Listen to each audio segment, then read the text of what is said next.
Amapy ihany commune 5 ao amin'ny distrika Manjakandriana Lolo Madagasikara Morady Ampidirasol dia natao amin'ny commune Antsahalala indray no nanatanterahany fihaonana voalohany dia 9 febroary 2024 lasa teo. Izay efa fanambina mpanantenaina nandritra ny fidinana ifotony nataony ny hitetezana ireo commune rehetra ao anatin'ny faharipiady ity. Ka ity commune ity indray no commune faha 20 notsidihany ao anatin'io distrika io.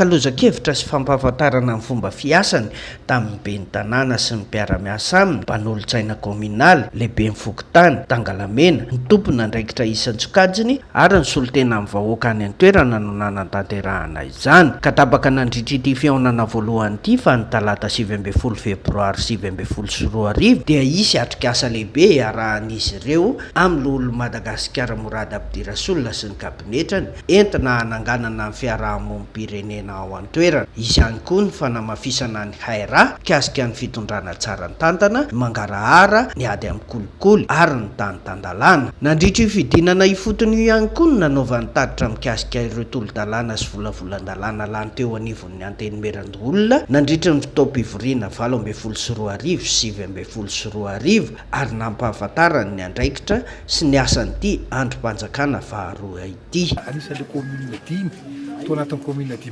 zay mbola tsy voatsidika tamin'ny taondasa.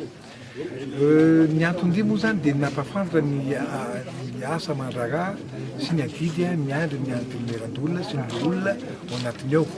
Ary nanarota izay tamin'ity fotoana ity nanazava ny fomba fiasa tokony hananan'ny commune mba tonga azy aomby amin'ny resaka fampandrosoana.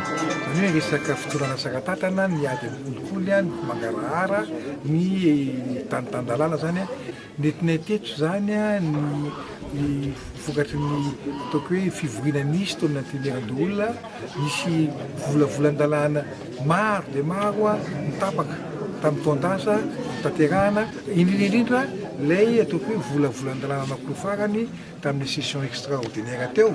Ray mikasika an'ilay fanomezana ny fahefana ho an'ny filoham-pirenena ahafahany mamoaka hitsi-volana, ahafahany mampandrosaingana ny firenena. Ary ny faharoa mikasika ny élection ny député dia ny misy fanovana moa tao amin'ny fomba fifidiana député amina circonscription député maromaro no fidinao.